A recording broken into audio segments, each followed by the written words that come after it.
Hey everybody, it's Miss A, and I wanted to put the results of our 2 investigations that we had done because we had some kids in and out of class helping out Miss Rotler and doing different things. So this first investigation is on our wind and weathering.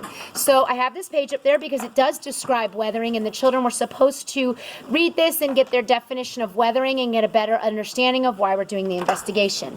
It said wind changes the earth by wearing down rocky surfaces. Rocks are broken down when they are hit by small pieces of sand and rock carried by the wind.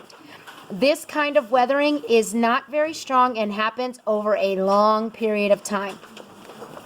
So the question is, how does the size of the rocks and sand carried by the wind affect the weathering of the Earth's rocky surface? So we have 2 sandpapers. We have a coarse sandpaper and a fine sandpaper. Now this coarse sandpaper would represent larger rocks.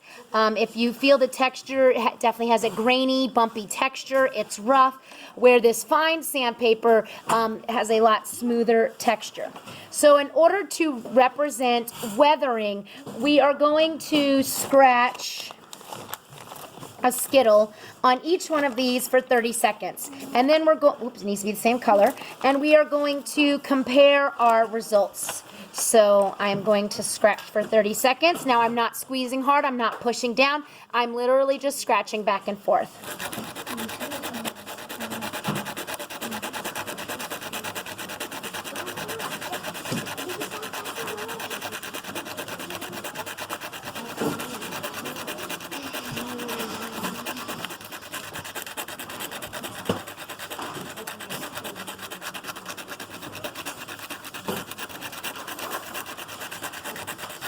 All right, so here we have our results with our coarse paper, and as you can see, there is definitely residue or powder or pieces of our skittle left on our sandpaper. It's still in the same location and where it was, and we can see that our skittle has worn down.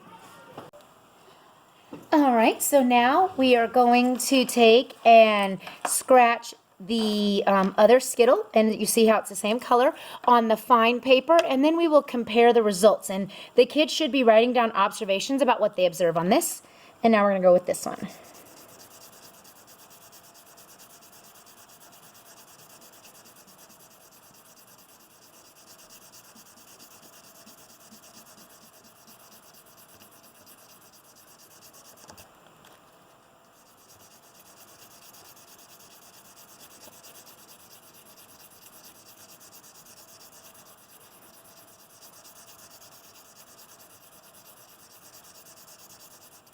All right, so I scratched the skittle on the fine paper, and as you can see, we can tell the difference. I'll hold them up here so we can see that this one has definitely broken down. There's evidence of this here. Now there is some color here, but when you look at the skittle, it doesn't look like there's nearly as much irritation to the, or abrasion to the actual skittle itself. All right, so students are to write observations with regard to that. And we are answering this question: how does the size of the rock or sand, so how does the sandpaper carried by wind, and my hand was creating of the wind, affect the weathering of the skittle, which is the rock surface? So they're to give me a hypothesis. And then they were to write their materials that they needed, and we did something with Ziploc bags. We found out that this wasn't exactly the best way to do it, so we went ahead and went with scratching on the paper. And the students are then supposed to, let me get this out here, they are supposed to answer some questions. Let me find it. Materials, it should be the next page here. So they were supposed to draw what their course looked like and what their fine looked like, and the conclusion. So how did the results compare? And then they did have a weathering quiz where they were supposed to answer this. What type of sandpaper was most effective in weathering the candy, and why? So was it the fine paper or the coarse paper? And tell me why that is. How did you know? Where might you see the type of weathering in nature? So where would this particular process happen? Obviously not with Skittles, but where might you see rocks get broken down in nature? What are the drawbacks to the experiments? What is the drawback to the experiment? So what's the drawback to us doing it in the classroom versus how weathering happens outside? And we can get a lot of those answers from this paper. It gives us information about how weathering happens, and that will give us definitely a drawback.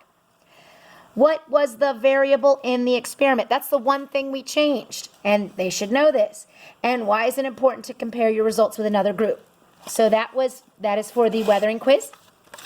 Now we are going to work on our erosion investigation. So here we have 2 bowls, and I'm going to label one fast and one slow.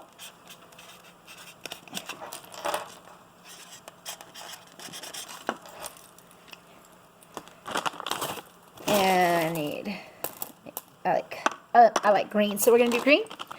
Now we are going to take and we are going to slowly and fast pipe water onto our Skittles. Let's look at that paper. So we have that.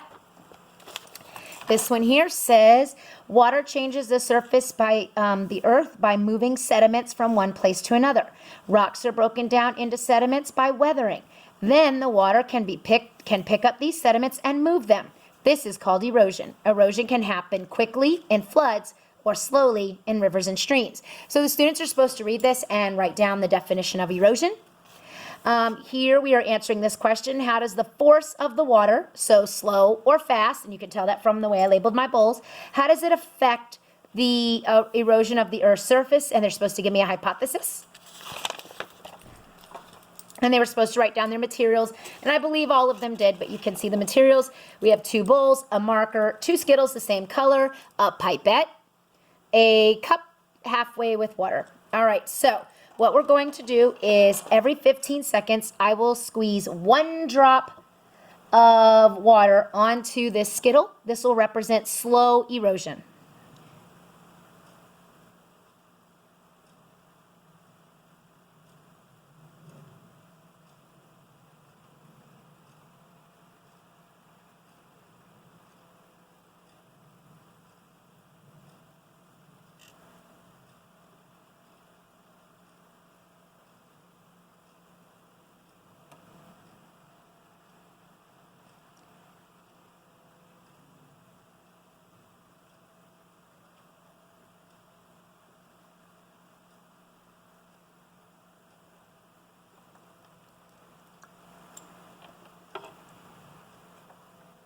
All right, students are supposed to observe what happened to the Skittle when we applied slow-moving water.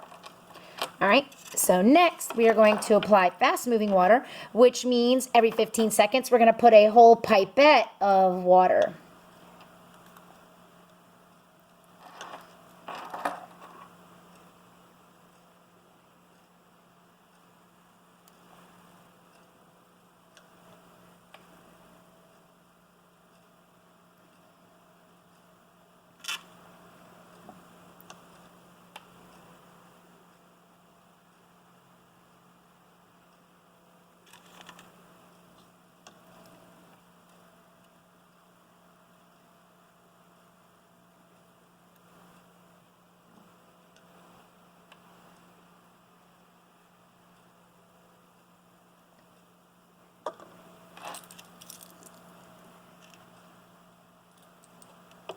All right, so they are supposed to write an observation about what happened to this Skittle when we applied fast-moving water.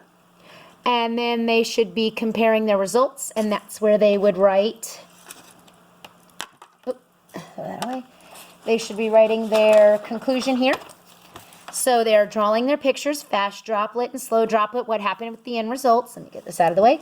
And then their conclusions. So comparing their results, what did they learn about erosion with this water investigation?